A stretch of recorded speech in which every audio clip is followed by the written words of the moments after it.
오늘 생명의 산 본문 말씀은 시편 39편 1절에서 13절 말씀입니다.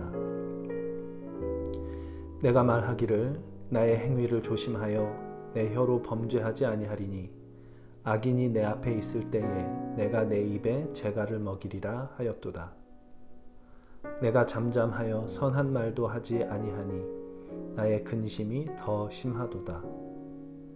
내 마음이 내 속에서 뜨거워서 작은 소리로 읊조릴 때에 불이 붙으니 나의 혀로 말하기를 여호와여 나의 종말과 연한이 언제까지인지 알게 하사 내가 나의 연약함을 알게 하소서. 주께서 나의 날을 한 뼘 길이만큼 되게 하시매 나의 일생이 주 앞에는 없는 것 같사오니 사람은 그가 든든히 서 있는 때에도 진실로 모두가 허사뿐이니이다. 셀라. 진실로 각 사람은 그림자같이 다니고 헛된 일로 소란하며 재물을 쌓으나 누가 거둘는지 알지 못하나이다. 주여 이제 내가 무엇을 바라리요? 나의 소망은 주께 있나이다. 나를 모든 죄에서 건지시며 우매한 자에게서 욕을 당하지 아니하게 하소서. 내가 잠잠하고 입을 열지 아니함은 주께서 이를 행하신 까닭이니이다. 주의 징벌을 나에게서 옮기소서.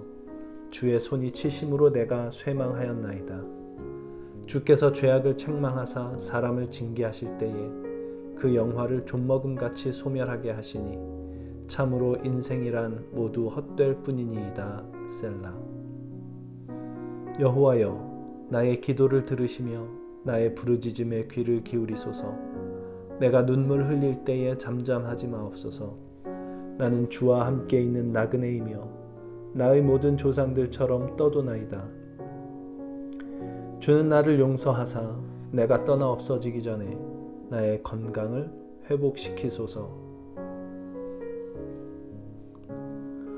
시편 39편 전반에 흐르는 정서는 인생 무상인 것 같습니다. 5절에 사람은 그가 든든히 서 있을 때에도 진실로 모두 허사뿐이니이다 라고 얘기를 하고 6절에도 각 사람은 그림자같이 다니고 헛된 일로 소란하다 라고 이야기를 하며 11절에도 참으로 인생이란 모두 헛될 뿐이니이다 라고 이야기를 합니다. 이것은 시인이 처한 현실과 무관하지 않습니다.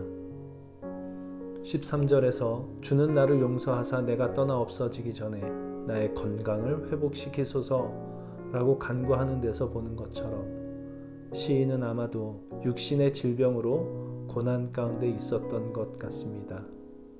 그리고 11절에서 주께서 죄악을 책망하사 사람을 징계하실 때에 그 영화를 좀먹음같이 소멸하게 하시니 참으로 인생이란 모두 헛될 뿐이니이다 라고 말하는 데서 보는 것처럼 시인은 그가 겪고 있는 그 질병을 그가 무슨 잘못을 저질렀는지는 정확하게 나오지 않지만 자신의 범죄에 대한 하나님의 징계로 받아들이고 있습니다. 그렇습니다. 사람이 이 세상에서 아무리 승승장구하고 모든 일이 자기 뜻대로 이루어져 부귀영화를 누린다 해도 그 위에 하나님의 징계가 임하는 순간 모든 영화는 산산조각이 나게 마련입니다.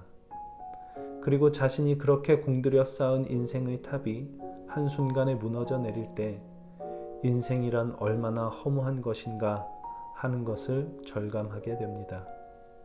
이것이 시인이 처한 상황이었습니다. 이러한 상황에서 시인은 그를 조롱하는 악인들 앞에서 침묵하기로 결정합니다. 시인은 자신이 겪는 그 질병의 아픔보다 그를 조롱하는 악인들을 더 견디기 어려웠을 것입니다. 그러나 인생이 얼마나 허무한지 알아버렸는데 그 악인들 앞에 무슨 말을 한들 그것이 무슨 의미가 있을까 그런 생각을 했을지 모릅니다. 악인들과 말을 섞다 보면 죄나 범하게 되지 선한 열매가 나올 리 없습니다. 그래서 시인은 혀로 범죄하지 않기 위하여 침묵하기로 하고 심지어 선한 말, 곧 옳은 말도 그 악인들 앞에서는 하지 않기로 결정합니다.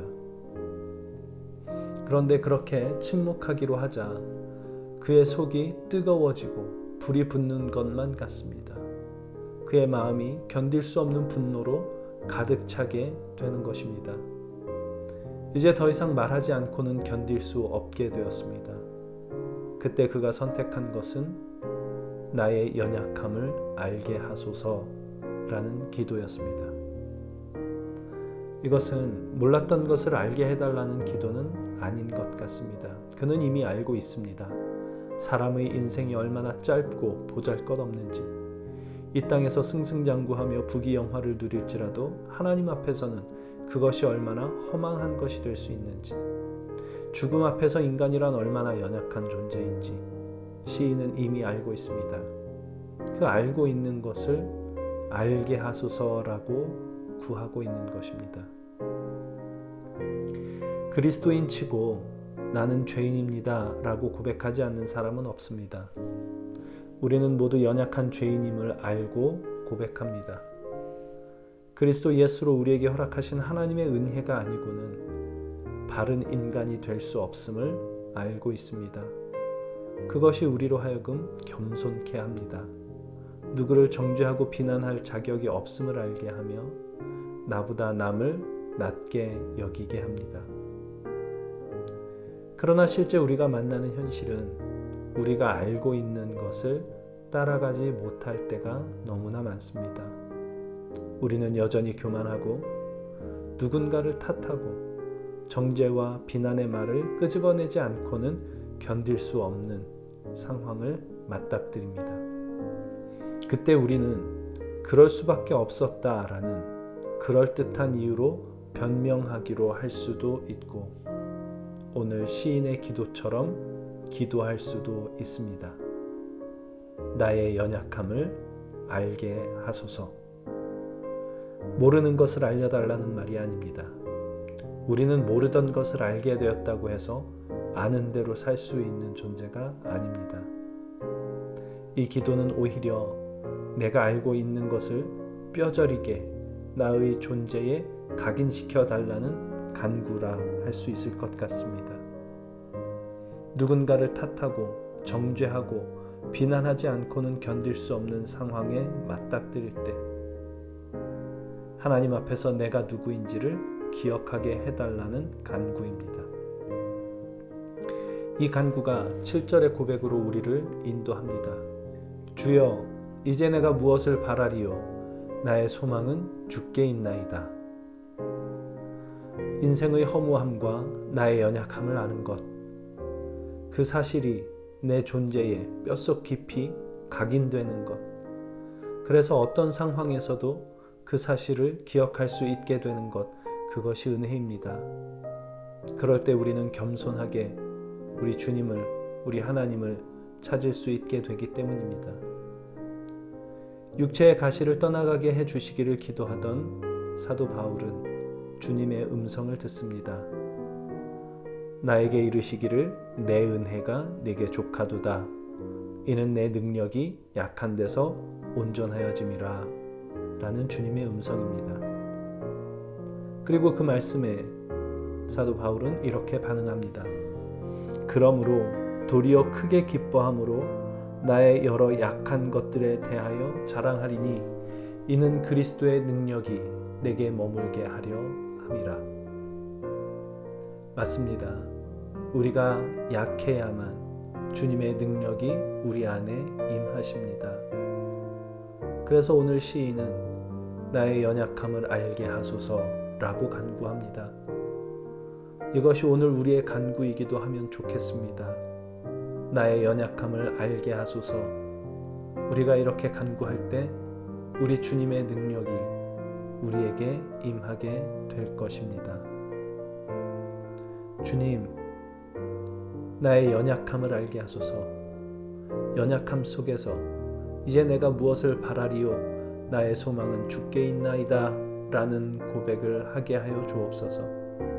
나의 잘난 것, 나의 능력이 아니라 나의 못난 것, 나의 약함을 자랑하게 하여 주옵소서.